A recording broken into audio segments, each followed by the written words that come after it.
એક વખતની વાત છે, જૂનાગઢની પાસે એક નાનું ગામ હતું. ગામનું નામ હતું ચપડા. ગામમાં રહેતો એક ગરીબ પરંતુ ભક્તિથી ભરેલો માણસ, નામ ભીમજી ખુમાર. રોજના મહેનત કરતો, ખેતરમાં કામ કરતો, પણ જીવતર એટલું જ ચાલતું કે ભોજન માટે રોટલી મળી રહે.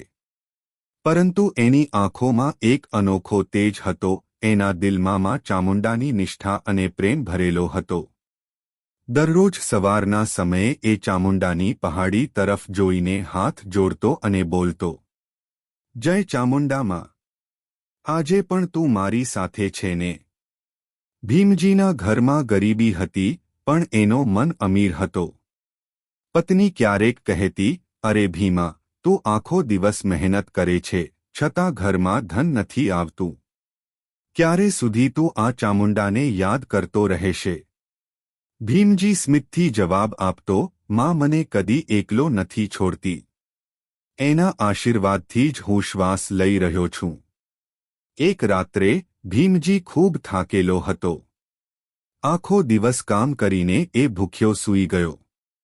એના આંખોમાંથી આંસુ વહી ગયા અને એ બોલ્યો, માતા, તું કહે છે કે તું દયાની દેવી છે, તો જો આજે તારો ભક્ત ભૂખ્યો છે. એ બોલ્યો ને ત્યાંથી એક ચમત્કાર શરૂ થયો.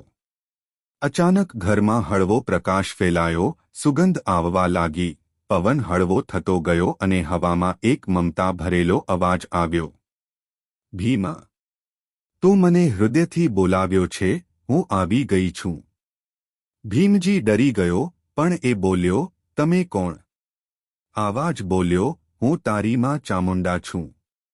અચાનક એના સામે તેજસ્વી રૂપ દેખાયું, એક દિવ્ય સ્ત્રી, ત્રિશૂલ હાથમાં, આંખોમાં મમતા અને ચહેરા પર કરુણા.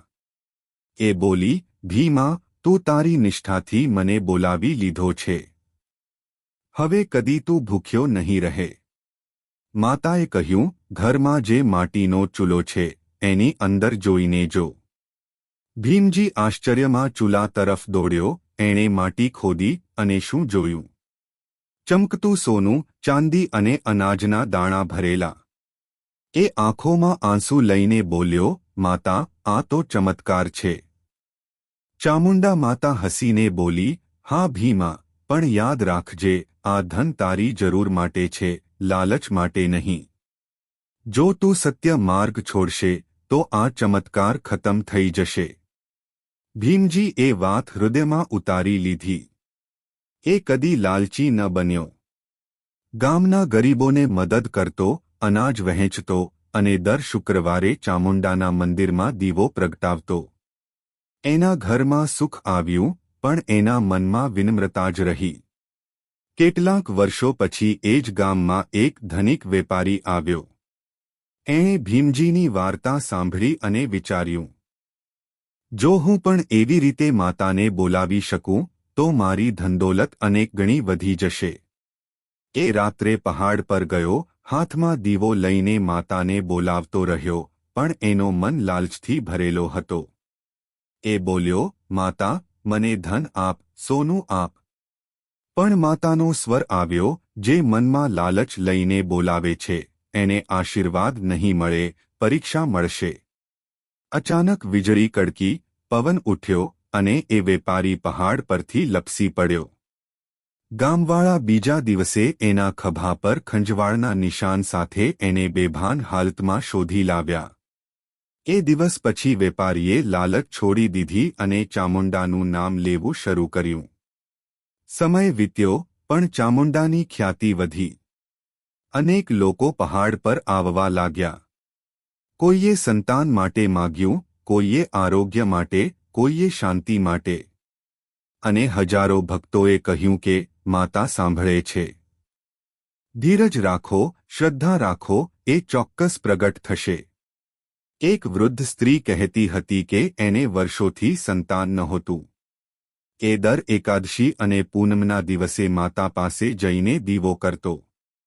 6 મહિના પછી એના ઘરમાં સંતાન જન્મ્યું. એણે એનું નામ રાખ્યું ચામુંડ અને આજે એ પરિવાર દર વર્ષે માતાના મંદિર પર ધ્વજ ચઢાવે છે. ચામુંડાનું સ્વરૂપ ફક્ત શક્તિનું નથી, એ વિશ્વાસનું પ્રતિબિંબ છે. માતા કહે છે, ભક્ત, તું મને પ્રેમથી બોલાવજે, હું કદી દૂર નથી. અને ખરેખર જો કોઈ ચામુંડાના મંદિરે નિષ્ઠાથી જાય તો એની અંદરથી અજબ શાંતિ અનુભવે છે. લોકો કહે છે કે ચામુંડા પહાડી પર ક્યારેક રાત્રે અજવાળું દેખાય છે, દીવો આપોઆપ પ્રગટે છે અને પવનમાં સુગંધ ફેલાય છે. એ માતાનો ચમત્કાર છે. ગામના વૃદ્ધો કહે છે કે એ સ્થળે રાત્રે માતા સ્વરૂપે નૃત્ય કરે છે, એના આસપાસ દેવતાઓ ભક્તિ ગીત ગાય છે. ચામુંડાની આ વાર્તા એ બતાવે છે કે ધનથી નહીં, શ્રદ્ધાથી ચમત્કાર થાય છે. જેના મનમાં નિષ્ઠા છે એને ભગવાન મળ્યા વિના નથી રહેતા. આજના સમયમાં પણ જો કોઈ દુઃખી છે, આશહીન છે અથવા જીવનમાં અંધકાર અનુભવે છે તો ફક્ત માં ચામુંડાને એકવાર દિલથી બોલાવજો. એના આશીર્વાદથી દુઃખ હળવું થશે, રસ્તો ખુલી જશે અને મનમાં પ્રકાશ આવશે. મિત્રો, આ વાર્તા ફક્ત એક કથા નથી, આ સત્ય છે. ગામના લોકો, ભક્તો અને સાધુઓએ પોતાના જીવનમાં આ ચમત્કાર અનુભવો છે. કોઈના ઘરમાં અચાનક શાંતિ આવી ગઈ, કોઈના રોગો અદૃશ્ય થઈ ગયા, કોઈના સંતાનને નોકરી મળી ગઈ. આ બધું ચામુંડાના આશીર્વાદથી શક્ય બન્યું. અંતમાં એક જ વાત. માતા ચામુંડા કદી કોઈને ખાલી હાથે નથી મોકલતી. પરંતુ એના આશીર્વાદ મેળવવા માટે તમારે શ્રદ્ધા સાથે નિષ્કપટ મનથી એના ચરણોમાં જવું પડે. જો તારા મનમાં પ્રેમ છે, ભક્તિ છે અને વિનમ્રતા છે તો માં તને જરૂર મળશે. અને જો આ વાર્તાએ તમારું હૃદય સ્પર્શ્યું હોય તો માતાના નામનો જાપ કરો. જય ચામુંડા માં. લાઇક કરો, શેર કરો અને ગુજરાતી સનાતન કથા ચેનલને સબસ્ક્રાઇબ કરો. કારણ કે આવી ચમત્કારિક કથાઓ તમને ફક્ત ભક્તિ નહીં પણ જીવનમાં વિશ્વાસ આપશે.